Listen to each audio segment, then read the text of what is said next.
I think one of the big things that I had to learn over the last 15 years was to take other people's opinions with a grain of salt, and especially the loudest, angriest opinions. Because, after more than a decade, I see the same people yelling the same thing and still being wrong. And I can't argue that same argument every time. I've had that argument. I have that argument once a year. Like, it's time to step back. I've got things to do.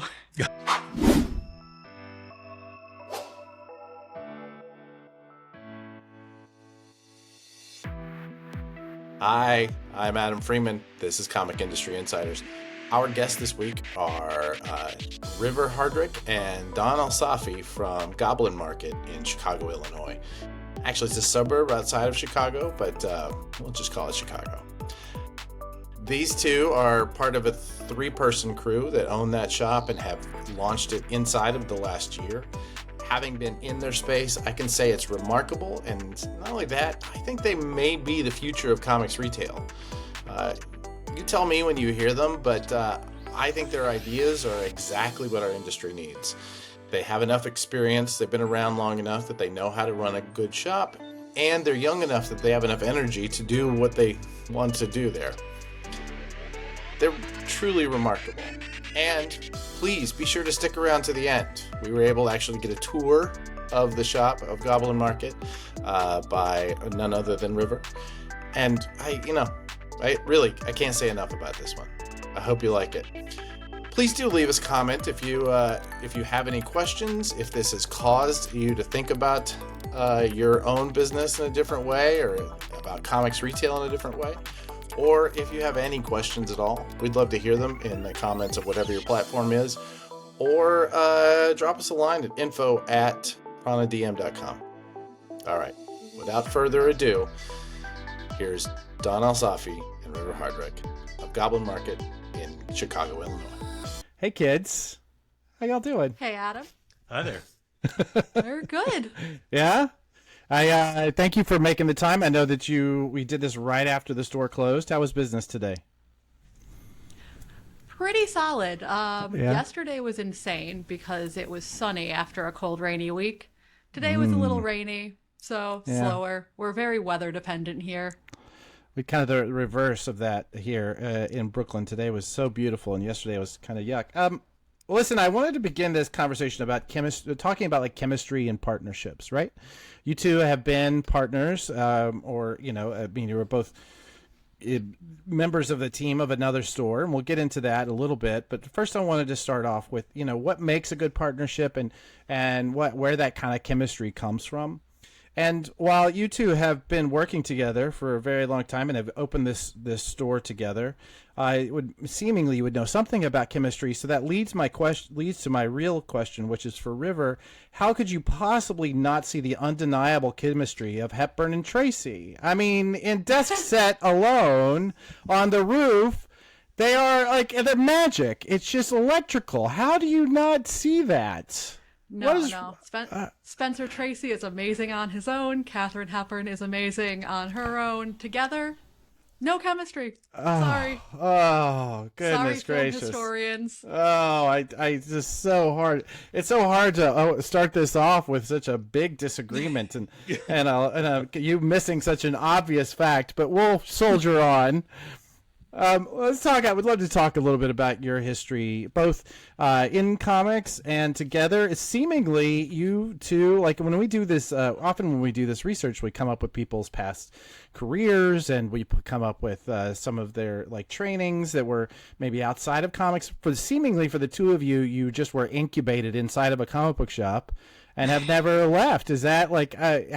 Give me some idea of like maybe one at a time or together. Maybe you give each other stories. You've been around each other for so long. What is the story of Don and Ryvre, and how did we find ourselves together? Well, you've been in comics longer, so I think you start. I first got into comics retail in '96. Was in Champaign, Illinois at the time. Moved to Chicago in '99. And you and I met 2006, 2007, somewhere around there? Yep. And I came on at the same store as Don part-time at first. My background is actually in the optical industry. I was an office manager at an optical. I was the person who had to spray the stuff in your eyes to dilate them. So Oh I was goodness. tired of being a supervillain. That's- Or not the supervillain you want to be. Yeah, exactly. yeah. So started on part-time, and I'm not good at doing things by half measure. So by about a year and a half in, I was overseeing most of our back issues and most of the retail operations, while Don was running all of like the customer service, talking to customers, and like back end data stuff. Were you a comics fan before that? I mean, did you? I mean, Yeah. what drove you to the comic shop away from, I mean, just based on what I pay for glasses, what I have to assume is an incredibly lucrative industry of, yeah. What drove you to comics after that? I mean, is it something specific? Yeah, well, I read comics a little bit growing up, mostly Fantastic Four because it was the only thing at the corner store that had a woman on the cover. Um, and then kind of fell off for a while until I got into comics the same way that a lot of women my age did, through Sandman, which I got to through professional wrestling. My favorite wrestler, Raven, wore Sandman shirts. Oh Not to yeah. brag, but I had the second biggest Raven fan site on the internet. So Oh, I my had to know goodness. everything. Oh yeah, celebrity here. Oh I my had to know goodness. everything about this Sandman, and I started trying to collect the back issues, going store to store, and really getting into that like back issue bin digging, and that was the gateway for me.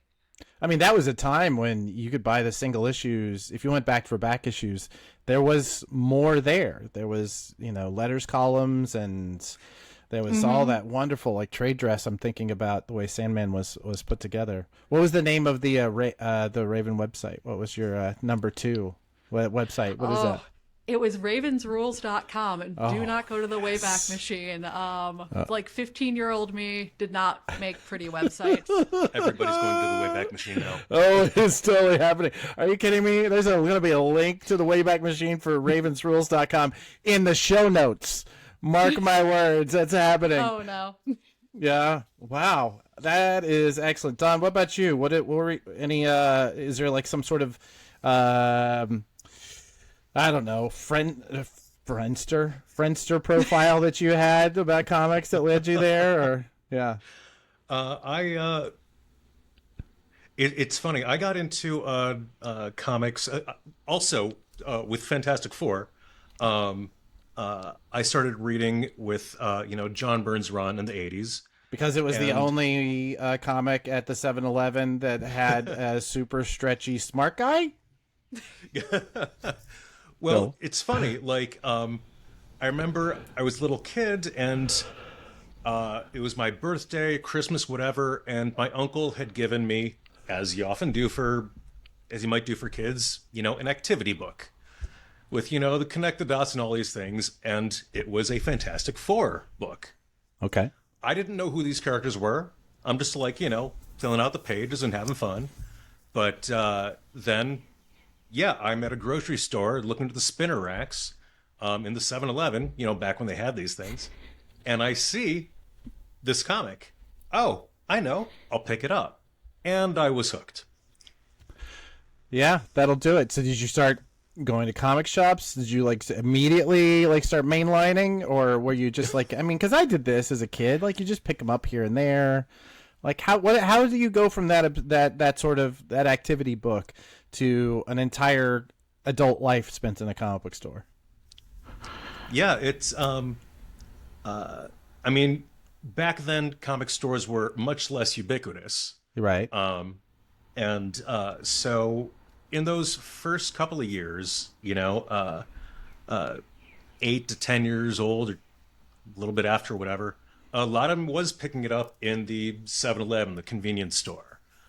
Getting to a, comic store on the occasion that I could, and of course, walking in and seeing an entire store devoted to all this, to like this kid's brain is just magical. Yeah, I'm sure. I'm very sure. Did you do the whole like? Were you like a shop rat? Like first in, last out. There's somebody eventually said, "Here, well, please get to work." Like, how does that? How do you make that? How do you make that transition? I actually got into retail in the mid '90s because so I had gone away to college and had fallen off of comics because I was a poor college student. Right. But I would occasionally walk into the comic shop on campus. I would pick up a title, and I'm like, reading Excalibur because they brought back the character that like I'd really dug.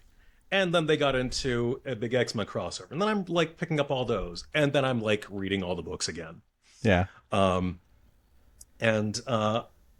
then I posted actually in a news group asking for, hey, what is there like a mail order service that can like get me a good deal on these things or whatever? And I got a message from somebody who's had just started a thing in Champaign and started getting my books there. Less than a year later, I started working. It was like one of the first employees, and I've been in the industry ever since. I'm very similar. I mean, lots of weird jobs before, but man, that first job in comics, it just becomes like the stepping stone, right? It's it's the gateway drug that just won't let you go. Yeah, I feel that. So then you are, the two of you now. Let's jump over the first 10 years without Ryvre because, frankly, I'm sure that I'm sure that's just all in black and white for Don anyway. So you guys start working together now, and this was at Gmart, right? Yep. Yeah, and that was a very small chain of stores. I think that is we were just discussing has since recently closed and sold, or rather sold off their locations to other stores in the area. An incredibly dense population of stores there in Chicago with Gmart. That was part of the reason why you guys were always on everybody's speed dial when you're selling, comics as a publisher. You want to talk to the people in Chicago. You guys covered a whole lot of bases. So during your time together, what was your kind of the impressions that you had of the industry, and how did they grow and how did they change? How did your view of this business change during that time? Because we're talking 2006 to, I guess you guys opened your first store last year. I think I'm getting that right. I mean, that's a little bit of a trek during there. Yeah, I think the biggest thing that changed how I looked at the comic industry was really getting into the comic scene in Chicago and the comic retail scene. Because like you said, we do have a really amazing comic scene here. There's a lot of stores. We're, I think, 6 blocks from the next closest store, and they're 3 blocks away from the next closest one to them. So you have 3 comic shops within 10 blocks of each other. Yep. And you only have to go a little bit further in a different direction to get to another one. Oh my goodness. But we're not at each other's throats. I know I talk to people from other towns and they're talking about getting bad reviews from customers from the other stores or petty rivalries. I don't think we get through a weekend, especially without sending somebody to Challengers, to Alley Cat, saying, no, we don't have that, but I know another great store that does, because otherwise that customer's just going to go buy it on Amazon. Right. And we have this amazing market here. So getting to know the other stores and seeing what they're doing and how we're all slightly different. We've got different focuses. Some of the stores have a billion back issues. Some of the stores have no superhero comics and an entire room of zines. The industry is so diverse. Sure. And seeing that, getting away from this, the view I had coming in just from the stores, mostly out in the suburbs of, a comic store has the new issues. They've got a bunch of boxes of back issues, maybe some magic cards, maybe some games. And getting into the Chicago scene and seeing all the just insane and amazing things the other stores are doing and seeing this is what the industry could be and should be. All of these very passionate people really pushing something they love. and everyone really having their own, ideally their own unique spin. Yep. Right. Yeah. This has long been a pet theory of mine. As someone who has spent a lot, probably way more time than is healthy, like kind of studying comic shops and studying sales patterns based on comic shops. Every time I look at an area where a shop closes, you would think that all of their sales would be absorbed by the other stores, especially in a place like Chicago where there's so many, right? So dense. And what you find is something like 30 to 50%, depending, just goes away. People just stop spending that money because the theory is they were not so much comics fans as they were fans of that shop. Like those were fans that were developed by that shop, and those relationships were their relationship was with the retail store and not with the product. The sense of community. Yeah, exactly. And I think that I mean, if you think about it, I think long enough, you get to the place where anyone who goes into a comic shop is not going in just to buy stuff, right? We all can buy stuff, as you said, very easily from Amazon these days. Yep. Right? It's not about stuff anymore. That is fascinating. Well, so I wanted to talk a little bit about this new store of yours. Goblin Market, Manga Games and Curiosities. Yeah. That middle one switches to it's manga and then whatever other product line because we're kind of magpies and curiosities. I did notice that you don't have the word comics in there, right? We do sometimes. It depends where you look. I understand that. I get that. And so talk about, I don't want to dig too deep into your previous employer, but obviously you got some ideas of how to run a place there.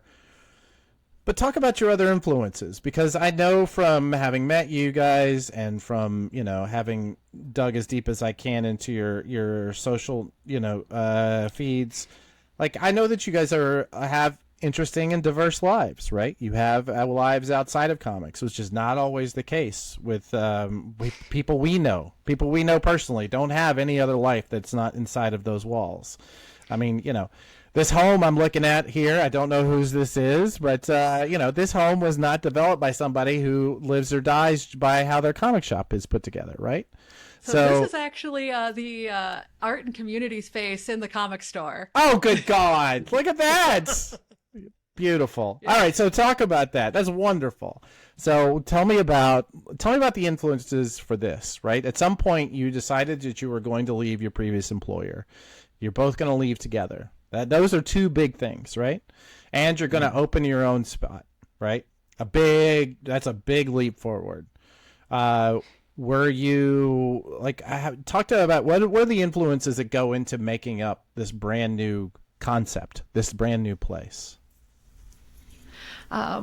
Well, one of the things that I wanted was to be the sort of store that wasn't around when I was coming up. Sure. A store where women would feel comfortable, a store where other queer people feel comfortable. And that's not always the case.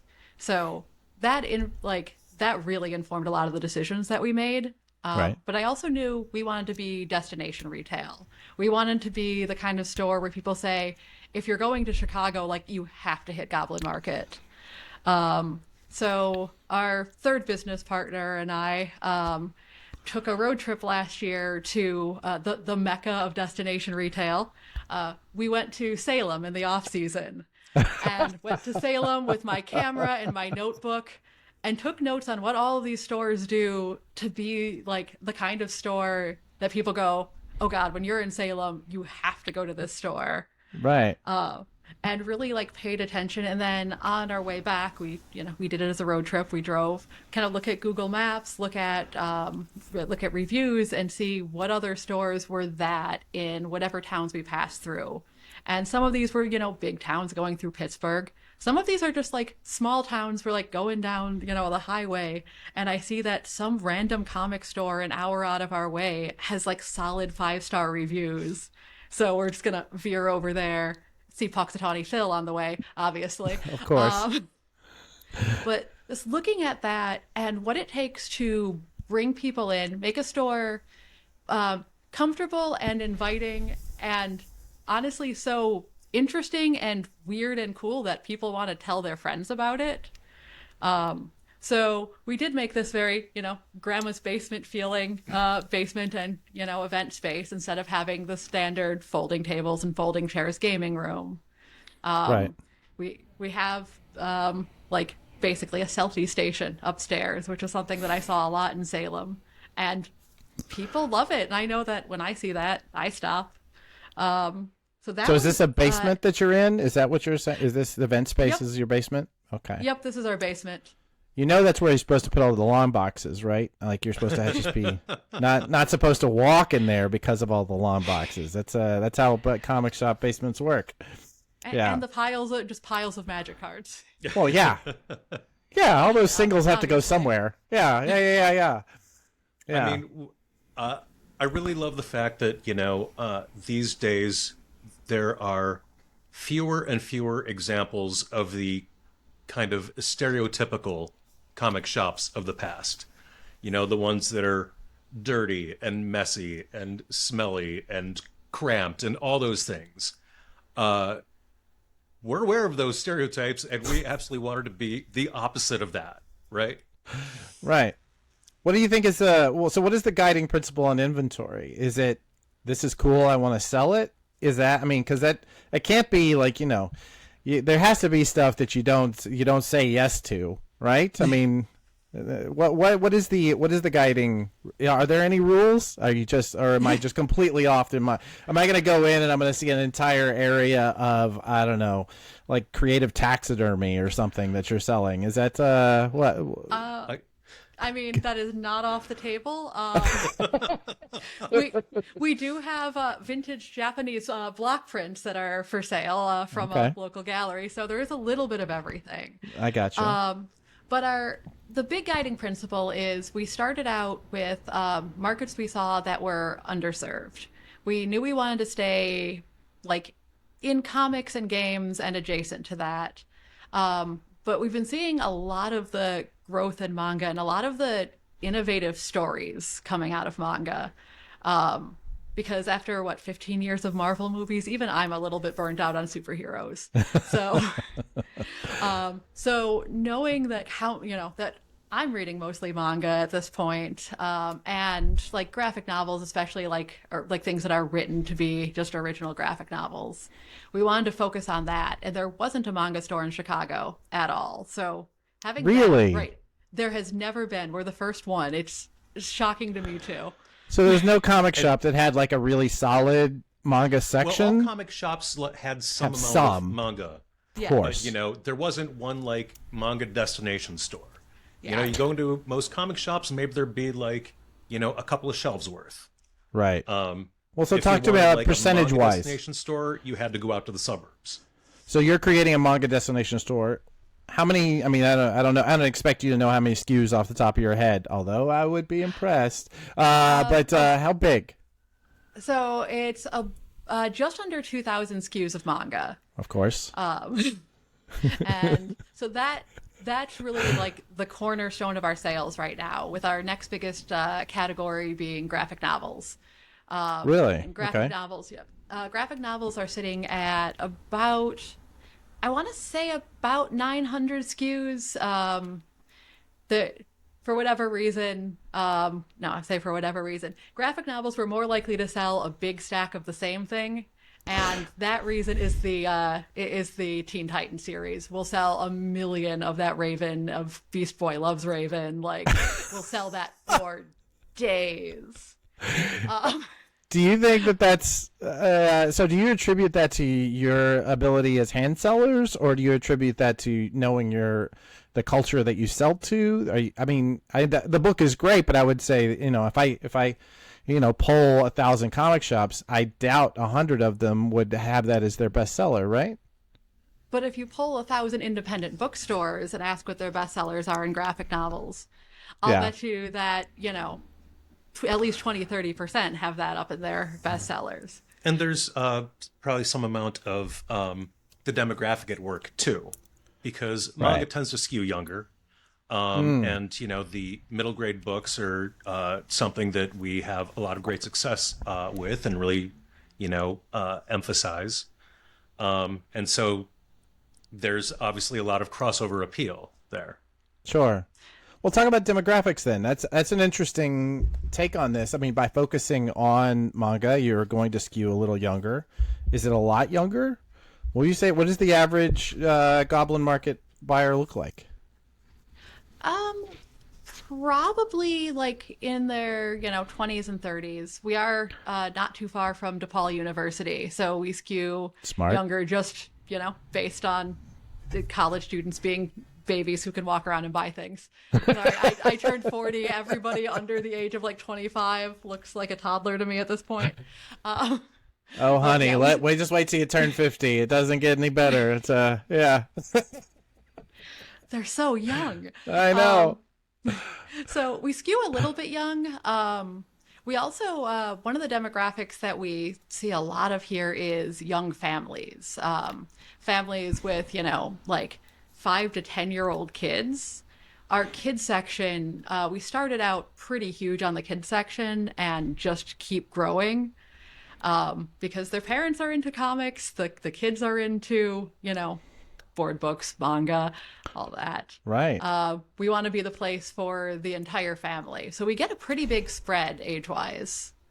That's and then really like interesting. gender-wise, I want to say we're reasonably close to 50-50. We might skew a little bit towards women, but I think I think we're pretty evenly split. Would you say that in that average, would you say if you were going to skew one way or the other, it would be towards women? Is that what you're saying? Like at the Yeah. 50, if it was 51-49, it would be 51 women, 49 men? Yeah. I'm guessing it's closer to 40 some women, a little lower like men, and then a reasonably large contingent because we are Inside the a Venn queer, diagram. Yeah. Yep. Yeah. We're a queer-owned store. We're a queer-focused store. So Gotcha. there's other gender identities thrown in there too. But the one Good. that is the biggest one here is women, but just by a little. Gotcha. But so you're not asking people to fill out surveys as to how they identify. So that's not yeah, no, I get it. Yeah. No, but when they set up an account, we do, have pronouns on the account. Oh, well, excellent. Of course. Which is a little backdoor to giving me demographic info too. That's right. That's right. Ah, yes. This is how you get the slippery slope of becoming Facebook. This is where you start, as you say, ask for pronouns. I mean, whatever. No. And when we say like, how did you find us, and put that in a little note, oh yeah, no, we're a year from now we're gonna be just scraping everybody's Facebook. Of course you are. Of course you are. Why wouldn't you? I have zero problem with that. Well, excellent. Well, so why is it? So it was just that you're looking at this competitive marketplace, and I'm really just asking this question to point out that Ryvre, at some point, I assume it's your Google map layer that you built of every nerdy spot in the Chicago and surrounding suburbs. That was delightful. It's we will drop that in the show notes as well. But you're looking at this competitive marketplace and you did not find the shop that you wanted. Now, you're into this now, what, 6 months, half a year in, right? How are we feeling? Yep. How is this? We'll be 6 months next week. And I will say, it's not that I didn't find the shop I wanted. I found like a dozen shops that I wanted. But I knew that I wanted my own shop too. That was going to be mine. No shade on the other stores. Like, there's some amazing stores in the Chicago area. There are incredibly beautiful stores in Chicago. That's part of the reason I love Chicago going. I'm really debating whether or not I'm going to C2E2 this year. I don't have a specific reason to go, except that I love that show and, visiting shops. Although I guess maybe you might be the reason. We'll see. Yeah. Come on over. I made that map, which I had a lot more layers of like, here's areas we want to avoid, here's where stores have closed, here's where stores have moved. I think I have every comic store in the city of Chicago that's moved or closed in the last 20 years. I have exclusion zones, I have demographic data. That didn't end up on the public map. But we were looking for, on that map, we were looking for holes. And obviously, this isn't a whole for comic stores because, like I said, 6 blocks and then 3 blocks after that. Right. But there's not another game store in this area. There's not a manga store anywhere, and the comic stores that are heavy on manga are a little bit further away. And we were looking at friendly businesses that are around. Right. Things like Rotofugi is a Japanese like art toy and statue store that's right down the street from us. The Japanese Culture Center is a couple blocks the other way. We're looking, saying for a manga store, like, this is pretty ideal. Like, this is pretty perfect. There's places that we can work with. There's places that we can send business to, and they'll send people to us.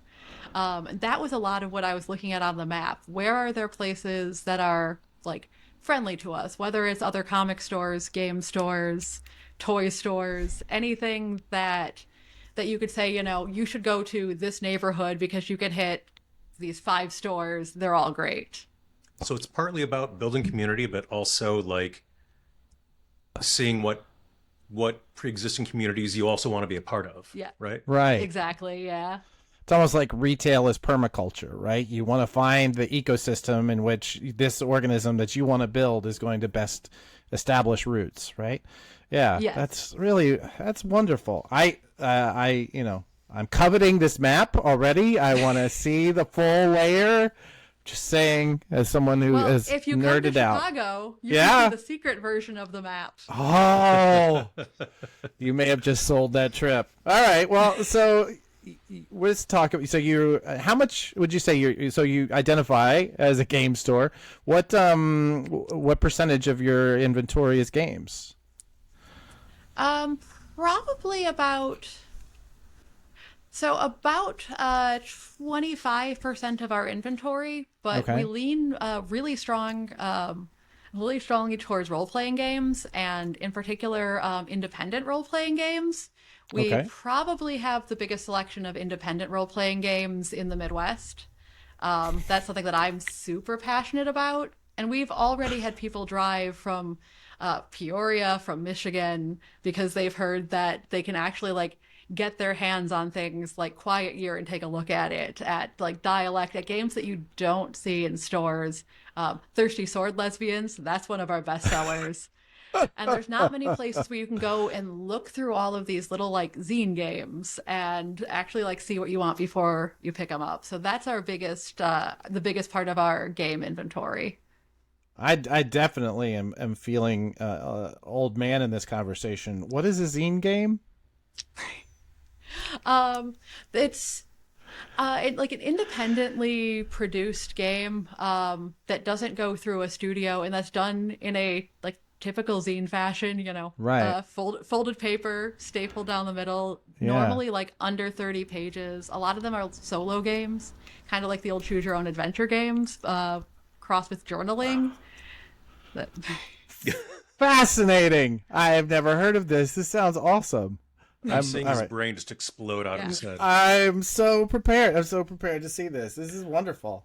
All right. Well, cool. I can add that to the thing I learned about today. Zine games. But Yeah. that is kind of one of another one of our guiding principles is to go with the market as far as things like manga's big, we love it, go with that. Sure. But also pick some areas that nobody else is doing, that we know a lot about, that we love, and be the store that goes heavy on that. You can't Are you be the seeing store that- that goes heavy on everything, but Are you seeing success in that? I mean, I know that when I was a retailer, like I had a whole section of my store that was zines, that was independently produced books. You know, some of them were on consignment, some of them I would just buy here and there.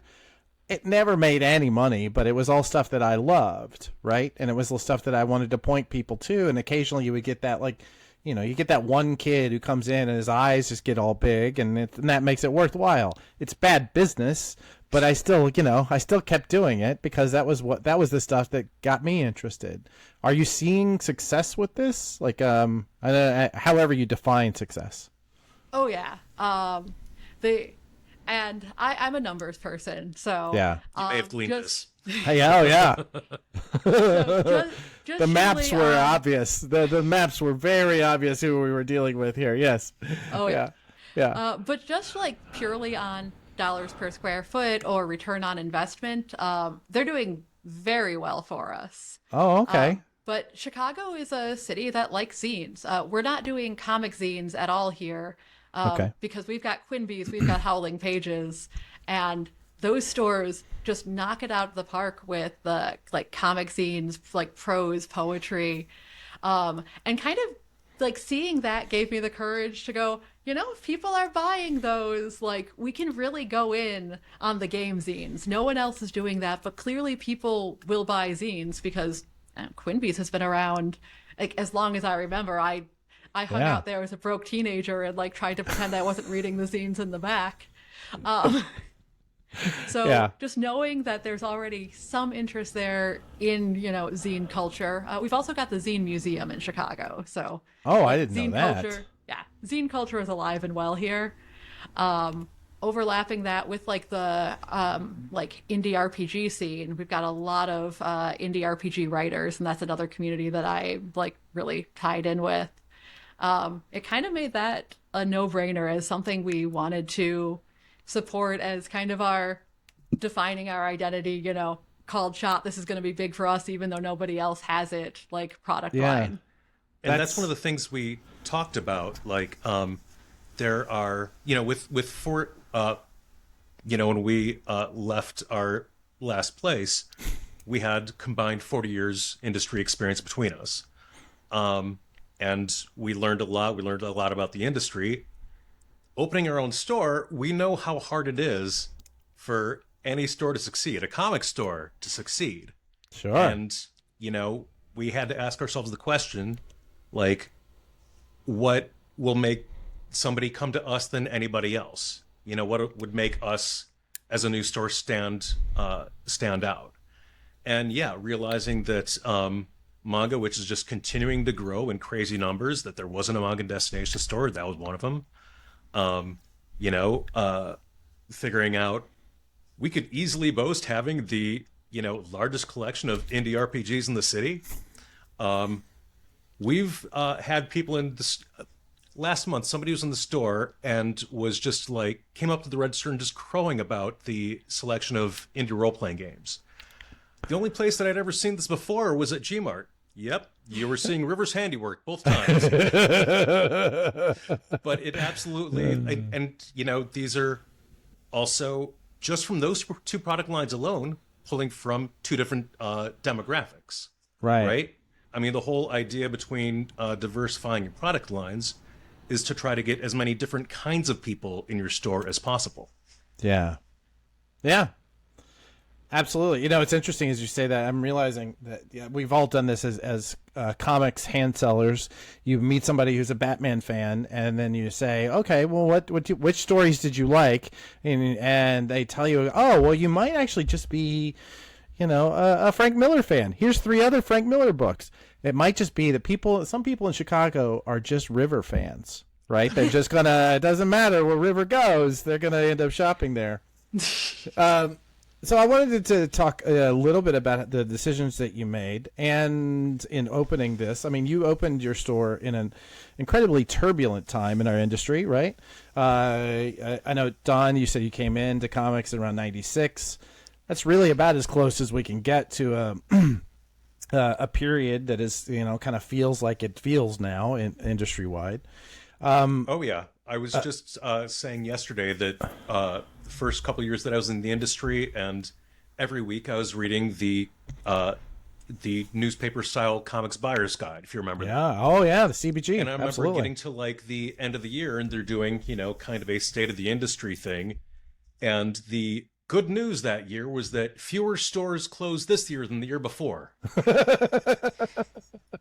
That was the good news. That was the like good news. Yeah. That was the state of the industry when I started. Yes, I remember. And then, of course, Yeah. then there was the 07, 08 housing market crash and tanking the economy. And here we are now with another pretty big dip that not just comic retail, but retail everywhere is kind of facing. Right. And so you went into this, I mean, you kind of went into it eyes wide open. End of last year, there's no denying that you're going into a challenging time. You mentioned 40 years of experience between you. What have been the biggest lessons so far in this first half of the year? Uh, oh, that's a hard one. Yeah. You need to take a minute. It's fine. We can skip it and come back. I can reword the question however you like. If you got something off the top of your head, though, I'd love to hear it. No, I think my biggest lesson is that the idea of comics fans like is a little bit outdated, because there's not this like group of comics fans out there as much as there used to be who will collect everything. But there are fans of media and there's fans of stories. And getting those people to pick up a comic isn't actually that hard. Getting new people who just came from, like the Barbie movie to tell you what they loved about it and recommend something that's similar, like that's a lot easier than I had kind of been worried about. Getting new people to get that first comic in their hand isn't as hard as I was worried about. Now, getting them to keep buying comics and not get that first one and say, I'll definitely pick up the trade when this comes out, that's a little harder, and that's a whole industry question. Sure.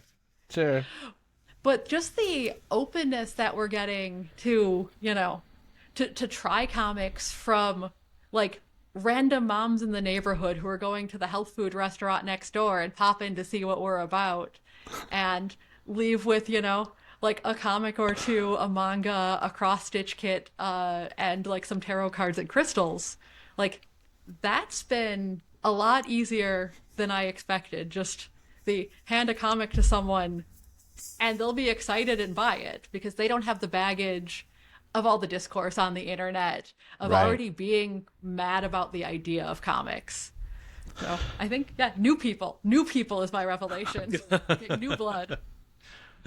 That actually does actually lean into a question I've tried voicing to a couple of different guests, and I think I'm workshopping the question as much as anything else. But something you just said sparked that.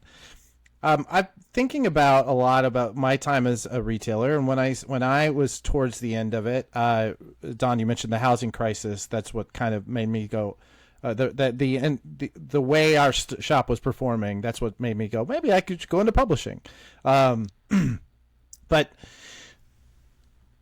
I remember the period when I was a retailer, when I would spend so much time online, and I would, be arguing with someone who was wrong on the internet, or, just listening to what other people said was a good comic book shop, right? Not necessarily what my customers or my family or my partners or anybody said, but what somebody who just happened to be a voice on the internet would say was a good comic shop. I remember thinking about later, thinking back on that time and thinking, I don't know if that was a net positive for me. The time that I spent in those groups, in those, at the time it was the CBIA, and then we moved to Facebook, and that those conversations. Do you feel like maybe, you've already spoken about how it can be kind of toxic for fans. Do you feel like as far as like retailer conversation goes, I know that you're, both close with many of the same people that I'm close with in our industry. Do you feel like, despite those, is it a net positive or a net negative, all of that conversation? Within the industry, I think a net positive, but some of those conversations, I have to take a step back. There's a lot of anger sometimes. There's a lot of mistrust between different parts of the industry. And it gets rough. And I think the one thing that every comic shop owner has in common is we're people who can't manage to work for somebody else and want to have our own way all the time. And you can't tell us what to do. You're not our real dad. So I don't know what you're talking about. That has not chased me my entire life. So there's a lot of different opinions. I think one of the big things that I had to learn over the last 15 years was to take other people's opinions with a grain of salt, and especially the loudest, angriest opinions. Right. Because, after more than a decade, I see the same people yelling the same thing and still being wrong. And I can't argue that same argument every time. I've had that argument. I have that argument once a year. Like, it's time to step back. I've got things to do. It's time to take a step back. I got things to do. That might be the title of this episode. I like that a lot. All right. So you started this store in an incredibly turbulent time. We discussed that. Let's run through some of the decisions that you made. Right? We talked a little bit about when we started recording about one of them. How did you think about distribution? Well, we made the very, I don't know, unique, I think, decision to not open a Diamond account when we opened. Okay. Their freight prices have been insane the last couple of years. And I'm sure for anyone who's watching this, that's probably not a surprise.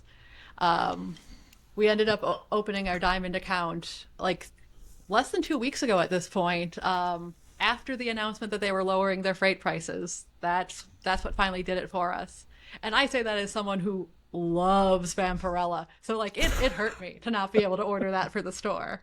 But we went with Lunar and Penguin to begin with. And Penguin is so easy and nice to work with. I love the free freight.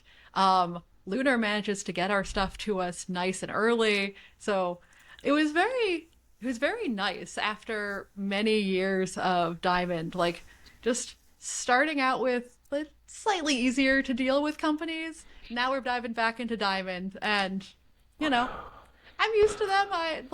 There's things that Diamond does that I've really missed the last 6 months, where I was just like, if we had a Diamond account, this would be so much easier. Like what? The industry still functions on Diamond codes, even though not everything's at Diamond anymore. And not being able to just look things up from Diamond codes, or having anything that's focused at the comic industry using Diamond codes as like the first line of what you're doing, of how you get more information. Right. It's a little bit rough. And Diamond also has a lot of data like that we can't get from other places. So that, not having that was definitely a little bit rough. Like, it was not something that we needed, but I'm glad we have access to it now. But for comics, we did start out Lunar and Penguin and add Diamond on later. And then, of course, we have the book market distributors, like Simon & Schuster is one of our biggest ones, Hachette, Macmillan, and then a ton of smaller ones. I think we've got just over 20 distributors total that we order from pretty regularly. I was thinking as I'm asking the question, I can't imagine that you're getting crystals and cross-stitch kits from standard comics distribution. So you must have yourselves a system for dealing with that. Speaking of systems, you have a POS system in place. I'm going to assume you're not just using cycle sheets, right? Nope. What did you choose? We're using Comic Shop Assistant. Okay.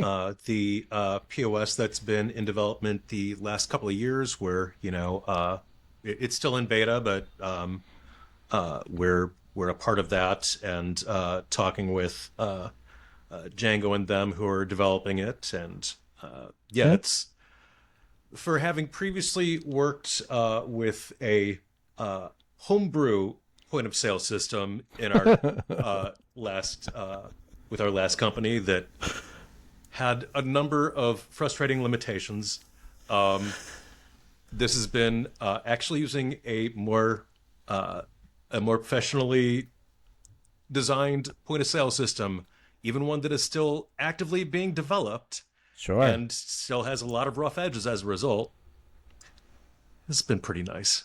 I would imagine so. I actually an upcoming episode, I've got Django and Jeff in the process of doing the research for that. I love those guys. They're wonderful. Yeah. They're just such a joy to be around, and I every time I've looked at the system they're building, it seems to be fairly intuitive, and they seem to be really pushing towards making it as intuitive as possible. So I think good for you for getting in on the beta. So far, it's Yeah. been good. So far, it's been a Yeah. good choice. Yep. And it's been, for me, certainly really interesting and fun working with them.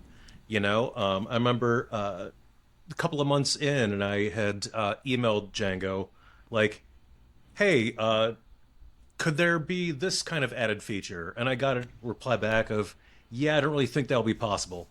2 days later, okay, I said that, and then I kept thinking, I think I got it figured out. It's going to be in the next release. Cool. That sounds about right. They're very responsive to all our unreasonable demands. How big is the beta group at this point? How many of you are there? Do you know? I'm not sure. I think it's like around 20, but That's Oh. the number I was going to say. Yeah. yeah. Yeah, that's healthy, right? There's enough. Healthy 20 stores. That means that you're getting a good cross section of what will work. Speaking of your website at the store, seems like it looks custom done.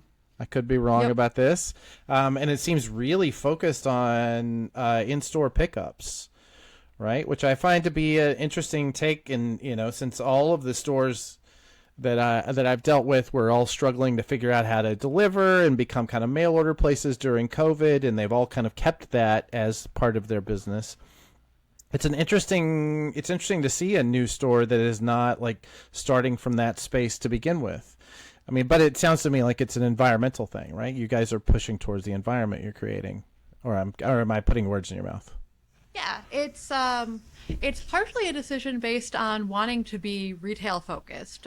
We'll add mail order later, I'm pretty sure. And we do it kind of case by case if somebody, messages us now. Right. But we want the in-store experience to be like really the cornerstone of what we're doing. And I'm sure you know this, but starting a store is a lot of work. What? I know, crazy. And adding mail order on top of that just seemed like too much, especially since that wasn't the main direction we wanted to go in. Yeah. But it was also so our website is custom, and our web developer is like in contact, through Don. There's a little like group chat with Django, because our exports had to be custom, and then what it does Right. on our website was built for us. And that means when we do like add mail order or add whatever other features in the future, we're laying the groundwork for a website that's completely custom, but does what we want and works with our point of sale and works with our data. And as we grow, we've got some other stuff in the works in the next wave of our website. It's going to continue reflecting what we want to see in it, rather than locking us into like the Shopify model and only being able to do what we can do with Shopify add-ins. Right. We wanted something where if we pivot to fancy taxidermy that I'm sewing little costumes for on the side, maybe superhero costumes, keep it on point. We want. Don, I a website apologize that if can I be- put that in her head. I apologize right now if that is a digression that you guys are going to take because of this conversation. And to a certain extent, that's just kind of an additional reflection of what we talked about earlier. Wanting to, the reason you open your own store, you want to be able to make the decisions. You want to be able to be in control of your own destiny. Right. And, even in terms of the different avenues that you're selling, our last job had a lot of mail order, and mail order can be a good revenue stream. It can also be done efficiently or not.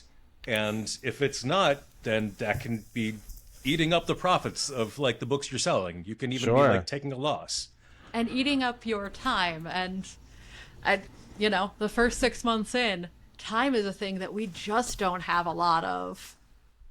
Right. What I think last week we actually the three of us got to take a 1 day off each It was like an actual day off. It was really nice. I was doing ordering and social media, but I did it from home with the cat on my lap. So Right. She is famously bad at relaxing. I don't know how to relax. Relaxing stresses me out. That much is obvious. Talked about another decision that stores your size or stores, any stores have to in our industry have to make when they're opening. Talk about how ordering and pull boxes or subscriptions or however you deal with that, discounting. How do those things work in your store? How does the service to price ratio, what does that look like for you guys? We do very little discounting because discounting eats into your margin, and your margin is what gives you the ability to do anything, to grow your store, to buy more products. So we never discount past about 10%. That's what we give our like full box customers. We've grandfathered in a couple of people a little bit higher who like came over with us, but mostly like we don't go above 10%. And even then, most of our customers buy things off the shelf at full price. We don't really push discounting. We do push subscriptions for comics because we're not full line. Like we don't have the space to carry everything. This is a dense and expensive neighborhood. Like Wrigley Field is right down the street. So we do like push the pull list for comics, but for manga, for like graphic novels, most of our customers pick them up off the shelf at cover price, and that's much better for us because we've been doing this a long time. We know how to order, and we know how to sell, because that's just conveying our excitement about things that we already like to people, and like they're gonna like it because it's good. So we wouldn't like it if it wasn't good. Right, exactly. Well, all right, so talk a bit more about that, because you're making some pretty hard statements. And I will say that, like, I recently heard from a publisher who I will allow to remain nameless this time, because I hope at some point they actually release the data I'm about to talk about. But they did a survey of retailers and the health of their retailers, and they asked about a number of different things, and one of the things was discounting. Mm-hmm. And the stores that offered some sort of discount, let me change that. I'm going from faulty memory. I don't have their data in front of me. However, the thing that jumped out to me was the stores that said absolutely no, discounts are evil, do not discount, were the stores that were reporting lost sales. They were reporting the ones that were not growing. The stores that were saying, yes, we do some sort of discounting here and there, or we have a really aggressive discount. Those were the stores that were saying, you know what, everybody's saying this last year sucked, but my sales were up. I'm doing it quietly. I'm not talking about it, but my sales were up. So, I mean, I've always come on your side of this question of, discounting, how valuable is it? And I've always said, it's a great way to put yourself out of business. But it's also, because the problem with any, race to the bottom is that you might win. But the flip side of that is, we live in a time when, your biggest competitors, quote unquote, let's call them that, because I don't believe they are, but, we talked about that. What are, discounts, right? Mm-hmm. That is what they compete on. So talk to me more about your way you're thinking on this and where your head's coming from. Sure. And I'll start out saying, like, we're not a never discount. Like I said, we do, a small discount on pull lists. But in my experience, when people are looking at discounts, there's not much difference between, like, in their mind, between a 10 and 20% discount. Not enough to go a neighborhood over generally. So that little discount to get people to sign up, to get them to give you that information in advance about what they're ordering, I'm 100% in support of that. But deep discounting, I think absolutely hamstrings your ability to do anything. And I'm going to give you some numbers because I've got those in front of me. Like I said, I'm a numbers person. So let's say you're pushing a comic, you're gonna sell 1,000 copies of that like sweet Christopher Priest Vampirella. It's got a nice Ben Caldwell cover. You're gonna sell 1,000 copies of it. If you're selling that at cover price, and you can obviously sell 1,000 because that book is sick. If you're selling them at cover price, you're gonna make about $1,900. If you're selling them at 10% off, it's about 1,500. Like, you're losing a little bit on your markup, but you still have like pretty healthy margins to run your store, to pay your rent, to like have employees, assuming you're, more than 6 months in and have the luxury of employees, to eat food if you're us, to not just be on ramen every day. So it's pretty good. At 20% discount, you're making about 1,100 on that. And I'm basing this on the assumption of a 50% discount on Diamond. And that means that you're being invoiced at least $30K from Diamond every month. So if you're a smaller store, these numbers look worse. But yeah, Right. 20%, like, you're making $1,100 at that. And now here's where my numbers come in. So you could have sold only 575 of them at cover price to make the same amount of money, but you have a lot more time. If you bump that discount up to 30%, you're making under $700. Like, your take on that after buying the comics and after freight, but not after anything else that goes into it, is only $700. At that point, you could have sold 360 of them at cover price, or about 460 at 10% off, to make the same amount of money. If you're a DCBS and you're doing it at 35% off, and that was when we left the place we were at, that was what they were doing, you're making under $500. And of course, you get the joy of being able to, roll around in 1,000 Vampirellas, but I just Scrooge McDuck through them. But you're only making $500. That's $1,400 less than you would have made if you were selling them at cover price. You could have sold 250 at cover price, or about 325 at 10% off, to make the same amount of money. And Yeah. you still have to process all of those. And now let's say instead of that one, really sick Caldwell Vampirella cover, you're selling all 26 covers of that Vampirella. Now you have to count each of those in individually, make sure you've got the right one, see which customers wanted them. That cuts into your time a lot more. Now, if you're a full line store and you're looking at all the subscriptions, and even if you're only doing, only 1,000 comics, like, this isn't a huge subscription service. Like, you have to receive all of those, sort them, see which ones go to which customers, and you're doing all of that for $500. And that has to cover your staff, that has to cover your rent, that has to cover everything that goes into receiving those comics, packaging them up, your tape that you're using to tape up bags and boards. Like, all of that costs money. And that's resources. Your money is how you do, how you do anything. We live in a capitalist society. And it's also your time, because that's what you use to pay part-timers. So if you're discounting that far, if you're just doing like production line fulfillment at that point, that means you don't have enough money, you don't have enough resources to do the things that you didn't hear on that list. Talking about comics to customers, hand selling the comics, anything that actually grows the market past the people who already know how awesome Christopher Priest Vampirella is, and that they need to be subscribing to all 26 covers.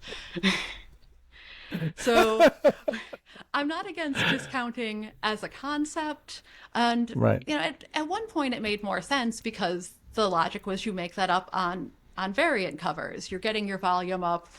You're selling those, those 1 in 25s for a much like larger margin. You're selling those 1 in 100s, 1 in 1000s if you're a bigger store. But that variant bubble, that burst, and that left a lot of stores in a really bad place. So if your model was deep discount and make up for it by selling variants, right now you're probably really hurting. And we didn't want to end up in that situation again. We didn't want to end up, 80-hour work weeks because the books have to go out, but we don't get the joy of actually seeing anyone reading them or actually being able to read them ourselves, because when you're doing that, you don't have time. You just have to like get the comics into the bags and boards, get them into the box, hope they're the right one, you know, curse the heavens when something has like the wrong code on there and you have to spend an hour trying to figure out what cover this was supposed to be. It's a fast road to burnout, and we experienced that. Yeah. So any like big discounts, you just have to really take a hard look at your numbers, see how much they cut into your margin and how much that actually leaves you to run your business. Right. Right. Yeah, it's And interesting as you. No, go, please. Done. Go ahead. I was going to say there's also a certain amount of big discounters, aren't looked upon favorably by the community of comics retailers. Sure. And it's understandable why. If there's a book that you're trying to sell for $3.99, but then there's these number of actors who are selling it at crazy low prices, there's the perception that, hey, you're devaluing this product that we're all trying to make a living on. And if you're Sure. doing that, you're you're not going to have like a lot of with friends in the industry willing to like back you up. You're kind of making the situation worse for everybody else. And like we said, we've been really happy to discover just how really generally wonderful the comics retailer community can be. Right. And us having being Comics Pro members, making a lot of connections there, that's just absolutely reinforced that understanding. And also showed us what those other stores are doing that we couldn't afford, making pennies per comic we're selling. Right. Well, and it's an interesting point, and again, I'm obviously still learning, obviously still seeing data come in. Another data point I find to be really interesting, and one that I didn't know until I went into publishing. The last time I looked at account sales data for, pretty much every publisher I've ever seen account sales data for, meaning I see your account and I can see how much you're spending on said publisher, right? No one, I think, has a really good look at what you're spending on everybody, because especially now, right? There's just no way to do that. But at the time, you could see, you could see the rankings and you could see what their discount level was, so you kind of knew how high. So maybe they're outperforming on your stuff as opposed to everybody else's. But every time I've ever seen that data, there, except for a couple of fluctuations, there's never been an account that I have seen, and I'm including those, one that you've named, that has been above 4 to maybe 6% of the total sales. So what we're talking about is we're not talking about you're going after Walmart, right? We're not talking about Amazon. These are not these equivalencies that have 30, 40% of the retail market in their sectors. We're not talking about those people. What we're talking about is a bunch of businesses that aren't able to capture a large portion of the market, and even though they are, deep discounting. And I think that says a lot about a lot of things. First and foremost is that I believe you guys are on the right track in creating an environment and creating an experience over, just the best possible price. But also, I think it's seeing those people as your competitors is diminishing you. It diminishes what you do, and it diminishes your ability to do what you do. So, sure, you have to keep in mind that somebody can say, I'm going to go get it at 35% off. Well, probably not. You're probably not hitting the minimum that you have to hit in order to shop with those people anyway, but, whatever. So, anyway, I find it's obviously something I've given a lot of thought to, and you obviously, so I'm happy to have a conversation about it, because I find it to be a fascinating piece of this. One of the things that you talked about in having that that revenue as a resource. And one of the things that keeps coming up is this sort of community outreach. On your custom site, you've got a calendar, and what I found to be really interesting, especially now that I see this lounge area that you have downstairs, was that the things on the calendar were not necessarily, Thursday night role playing games or Pokemon Saturday afternoons. These were things outside in the community. Like, you guys are really, you talk a lot about community outreach and growing the market by getting new faces in and obviously creating an environment for that. Can you talk some about, you guys, I cannot imagine the three of you, I don't know how you're sleeping, but, talk to me about how that. Yeah. Well, I love doing kind of outside the box events. One of our first event, actually, before our art and community space was fully done, but once it was like kind of ready for people to be in here, was a Regency themed tea and cocoa party with a local theater company. We had both been nominated for awards from one of the local papers, the Chicago Reader, and we wanted to kind of celebrate together, push people to actually vote for us because we were only nominated at that point. So we got together to have this party. They dressed in Regency clothes. We set up a photo booth.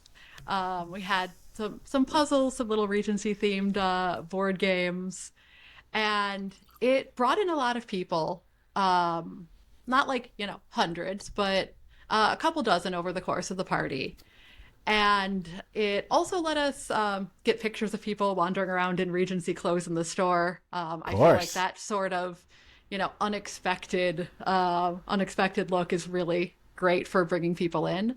But the people who were coming in for that weren't necessarily fans of comics or graphic novels specifically, but they still bought things when they were in the store. And that is our number one sales day since we opened, was the Regency Tea and Cocoa Party. The typical comics event. Right. Yeah. So, a young retailer comes to you and says, what sort of events do you do? Well, you have to have a Regency Tea and Cocoa Party and, develop, your way in. That's right.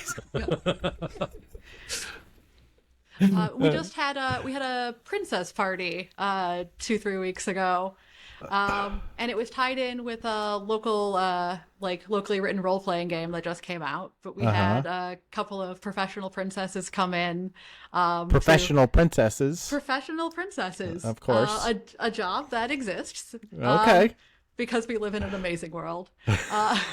So we had professional princesses to kind of explain the game to people, like bring them down so the game writer could run demos. They all did a demo of the game. And that was another, I don't know exactly where it landed, but it was in our top 10 best sales days. Because, kids are walking by, they see Tinkerbell, they drag their parents in. And comics are for everybody. Manga's for everybody. Like, games, puzzles, like these aren't a hard sell if you can get the people through your door and if you don't have a preconceived notion about who you're selling to when they come into the store. Right. We firmly believe that there is a comic out there for pretty much every person who could walk in the door. And our job is to get as many different kinds of people from as many different groups through the door as possible. And even if they didn't know what they wanted was a Christopher Priest Vampirella with a Ben Caldwell cover, we're going to let them know.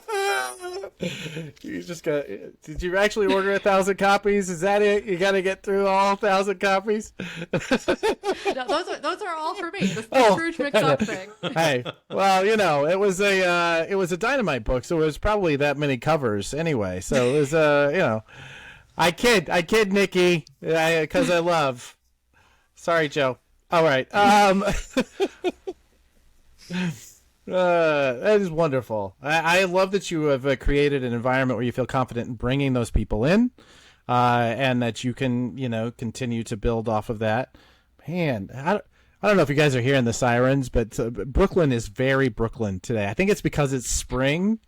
Like there's been nothing but sirens and car alarms and music. I usually am able to put this blanket over the window and the whole thing calms down. It's not happening today. Anyway, so we talked a lot about the work that you've done and how hard it is to get a shop off the ground, and it's no joke. But I did want to take a moment for something I think probably a little serious, and that is having spent time like just kind of watching you guys from afar. You've both been very open in public about the fact that you have struggled with different challenges, right? Different both emotional and physical and I mean mental. Can we talk for just a moment? Like what is it motivating you to do this kind of work when you have that? I mean, it could, the work could be simple. It could be you just went and got a job working, to handling accounts payable for some major corporation so that you can focus on being healthy. But you two, dealing with what you're dealing with, and I don't know your third partner very well, so I don't want to leave them out, but are both dealing with these challenges at the same time. So can you talk just for a moment about like what is it that motivates you through that work when you are also dealing with this? And feel free to just say, I'm not answering this question, Adam, and we'll delete this whole bit out. It's totally fine.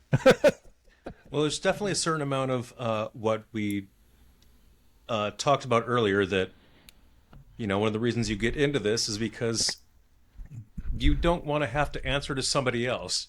You want the freedom of being your own boss. That freedom, of course, can be terrifying. If you fail, there's not somebody above that you can blame for it. But yeah, it really attracts independently minded people. Yeah. And, I struggled with a lot of health problems the last couple of years. But a lot of them have been improving. Quitting a job that wasn't working for me, even though, I'm like working a ludicrous number of hours now, I'm doing things that I enjoy doing. I'm getting more reward out of that. So it turns out that when I'm not unbelievably stressed out, I can keep down food. I'm not just like throwing up everything that I eat. Right. But after we quit, after our last day, I think one of my very first phone calls was to Bink. They have a mental health program, and I just left my job that I've been at for over a decade. I'm starting a new thing. I have zero money, a lot of stress. Who do I talk to about this? And that was also super helpful, just doing some like basic, having somebody outside to say, it's not going to be perfect. Yeah, you are going to mess this up. You just have to you have to live with that. And you do actually have to relax. Relaxation is stressful isn't an excuse. Go outside for an hour. Go mushroom foraging. Go pet a cat. Just having those, honestly, those community resources to fall back on, whether it's Bink or like the other folks in the comic industry, game industry, and like independent books industry, having all these people to fall back on who are supportive and who've probably been there. Like they've probably had, that like long night where they're lying awake, like going through the numbers in their head and going, how am I going to make this work? Like, can I make this work? Like, which is a two-part question. Like, can these numbers work? And can I make it work? Right. And you just lay in bed thinking about it, and having a community of people who've all been there, all second guessed ourselves, all like had to do the same struggle, even though, our stores are all different in different places. That's a huge source of strength. And when we were looking at what we wanted to do, I did think about I could just get a job somewhere, but this is a community that I love that's producing like stories, producing media that I love, and I want to be a part of it. Yeah, and like last year when we went to the Comics Pro conference in Pittsburgh, and we'd with our last job, we'd been Comics Pro members for a few years, had never attended the in-person conference, always wanted to. And by that point, in spring of last year, like I said, we were feeling pretty burnt out. We were feeling pretty demoralized. And we wanted to go there and get some insight, get some advice. Certainly for myself, the factor was, I don't know if I'm still going to be in this industry a year from now. If that's the case, if this is my last chance to like go to this collection of other retailers, I'd like to do that. I'd like to have said that I was able to do that once, And we went there and met all these wonderful retailers. We talked about Django. We talked about Katie Pride of Books and Pictures out in Portland. She's like, incredibly helpful, and just all the advice that we got from so many people and encouragement. I remember us driving out to Pittsburgh last year and, not really having any idea of what the future was going to hold, and feeling pretty disillusioned and just having a hard time with things. And I remember after the conference driving back and just feeling so energized and inspired and reinvigorated because of everybody that we met, everybody that we talked to. It was, yeah, it was kind of moving to me, actually. It sounds like There's nothing like the comic retail community. It's an amazing group of people. I don't disagree. It's been my whole adult life. Would you say that meeting last year is part of why you're doing what you're doing now? Absolutely. Without having gone to that, I don't think we would be here. Yeah, it more than anything, what we got out of it was a bunch of people saying, like, the problem's not you. This model isn't working for you, but you can do something that you want to do, like, better. You can do better than this. And just hearing that, like, the burnout that we were feeling wasn't normal. our fault. Yeah, it's just, we're not doing comics bad. Yeah. And that, like, the ideas we have for the space that we want to build, that there's people out there who are building spaces like that. I think one of the biggest influences that I had at Comics Pro last year was Shannon Live of Bat City Comics. It's a nonprofit, and she does a lot of educational outreach. And the idea of getting them, like, when they're young and tying comics into education, into literacy, was just so appealing. Like I've said a number of times, like, really, like, growing that market and, like, creating that sense of community is something that matters a lot to me. So hearing, like, stores like hers that are really doing that was just eye-opening. I think we'd been buried, like, so much with, like, we'd almost fallen out of the industry, like, head down, just work, get through this. Right. And getting back to that point where we're seeing the awesome things that people are doing just kind of reinvigorated, but, like, a love of the industry and a little bit of, like, more confidence in myself. That's wonderful.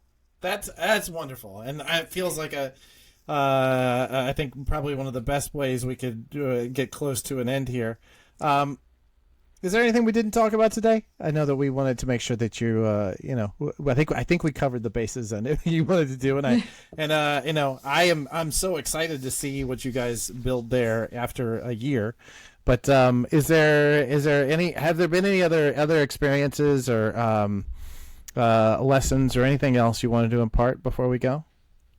So I think one thing that I did want to talk about a little bit, or more make Don talk about, Excellent. a little of both of us, I guess, is diversity in comics. Okay. Because that's a big thing for us, like, we're a, like, queer-owned, queer-focused store. But I wanted to make Don talk about his father, his businessman Yeah. father, encountering comics in the wild and being excited about a comic for the first time. Yeah, this was what, about 8, 10 years ago, when the news first broke of the new Ms. Marvel comic that was going to be coming out. And it sounded very exciting to me. And but I was still really surprised when I got a call from my father, who lives in Colorado, and who, came to the country 50 years ago, was born in Iraq, and he read my non-comics reading businessman father read about this in the Wall Street Journal, Of course. that Marvel was going to be having this new character, this teenage superhero, this Muslim superhero, and he was blown away by this, and he called me to talk about this. And when the comic came out, he wanted me to send him a whole bunch of copies of that first issue for him to give away to people. Oh, that's awesome. When we talk about representation matters, there's everybody will have that kind of story. Sure. And when I say like there's a comic out there for everyone, like seeing what's out there expand, and both like in print comics and online, like webtoons, tapas, like that's also a huge thing. Seeing like the diversity there that's bringing in new people who 20 years ago would never have walked into a comic store or thought that like they could be a comics fan, like watching the market grow that way has been very exciting to me. And we see that on people's faces when they come in the door and see not just the products we carry, but the kinds of products and characters and stories that we're highlighting and focusing on. Sure. That this is a space that is open and welcoming to everyone. One of the things that we started noticing right away was the word of mouth that we're getting. It's especially in those first 3-4 months, it was rare for there to be a week that didn't go by where we didn't have at least one instance of somebody coming in and saying almost word for word the exact thing, right? My friend was here the other day, said, "Oh my God, you have to come here." It happened twice in one day, and I was and again, 40 years industry experience between us, never encountered that sort of thing at our previous place. Sure. Like that, and yeah, like it's clear that what we wanted to build, the space that we wanted to make, is resonating. And yeah, it's what we want to see happen more. Yeah.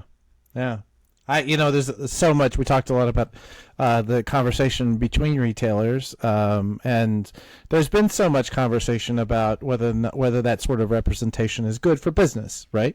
And what I find the most interesting about that conversation is that I think it goes to what we were talking about earlier, which is that we create these environments these environments are as much about us as they are the communities that we're in, right? And we attract the community that we're looking for.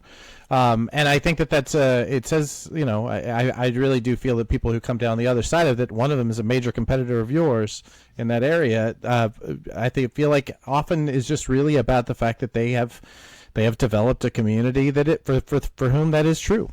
Right? Mm-hmm. That representation is not good business for them. However, it seems to be great business for Disney, so too bad, So, yeah. So, suck it up, Buttercup. Well, I think that's wonderful, and I'm so glad you got that in. And by the way, Ryvre, if you're interested in being a co-host, I think you just showed you got the good question out of him. Awesome. Well, I realize you'll be asking every guest about Vampirella. Not that that's a bad thing. What is the best-selling comic in your shop? Which one do you like the most? And why are both the answers to the Vampirella? Is that let's go. Um, I think our number one selling SKU is Bluey 5-minute stories. You cannot compete with the power of Bluey. Oh my God, Bluey is big in our household. I had to learn to make puffer jets based on someone in our house's obsession with them. And do you know what they are? They're tiny little, they're just pancakes, but you over leaven them so they just like puff up. But they're basically just pancake mix that you allow to rise. Anyway, sorry. That was a whole digression. I completely get it. The power of Bluey. I will likely, if I do make it there, I'll likely end up having to bring home something from Bluey. So tell us where you are. Tell us where people can find you. Tell us if how do they want to hear your voices and see your place. So we're Goblin Market, manga, comics, games, Danmei manhwas, crafts, hobbies, etc., and curiosities. At the border of Lincoln Park and Lakeview in Chicago. And you can find us online at goblinmkt.com or at goblinmkt on almost everything, goblin.mkt on Instagram. You can also find the map that we were talking about that has all of the awesome comic, game, close-up magic, and other nerdy stores in the Chicago area at nerdychicago.com. That's my little pet project, so please use that map and go to all the stores. Visit all of us. Chicago's amazing. Yep. I love that you got the URL for that too. I just bookmarked the Google map. That's wonderful. nerdychicago.com. Not that I'm going to put this in the show notes. That's where I can find it. All right, excellent. Yes. And the two of you, do you tweet out into the world, or do you have any place that people can find you as individuals? Not really my personal stuff. I have an Instagram, Good. but it's mostly pictures of my cats, like every 2-3 months. It seems like a good use of the platform.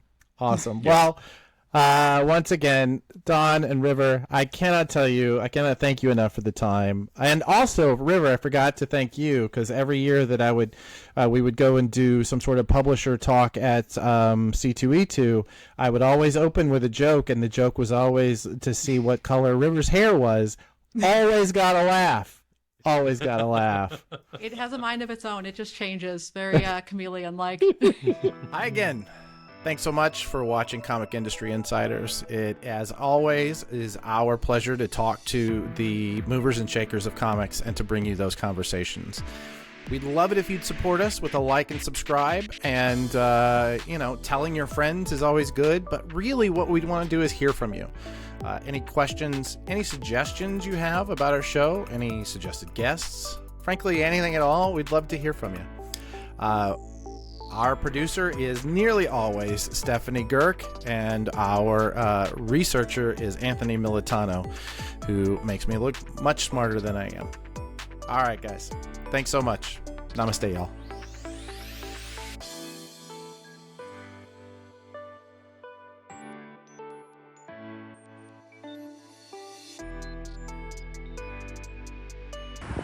Just introduce yourself. Tell us where we are. Hi, I'm Ryvre, one of the owners at Goblin Market in Chicago, and I'm very excited to show you the store. Today's Indie Bookstore Day, so it looks a little bit like it's been hit by a tornado, but we'll show you anyway. All right, let's just do this live. I will say, this has been incredible. So, this is our manga section, stretching all the way to the end over there. Mm-hmm. We've been open 6 months. We've already overflowed our shelves, so the new, much higher capacity shelves will be here in 2 to 3 weeks. A lot of our branded merch is up here, which is something we love doing. And plus a little showcase of our indie games, puzzles, crafting stuff. We probably want to circle back to downstairs, right? Yeah, let's come back at the end.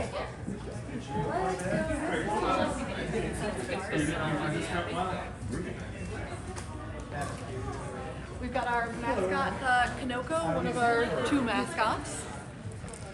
And then Don and Daniel stuck behind the register. Hi.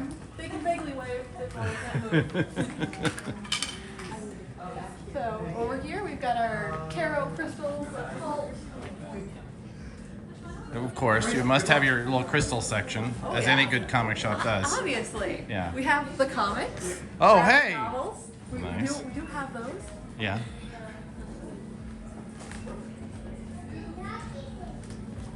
And then our kids section, which looks like it's been hit by a bomb, but And I should say that this kid section, I think, is I mean, I've literally been in comic shops the size of this kid section. and then our small kids section over there. Yeah. For the little ones. Actually, let's get.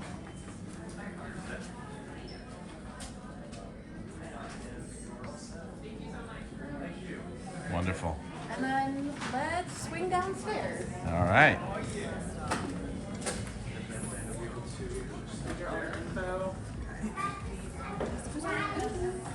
If we can get down there.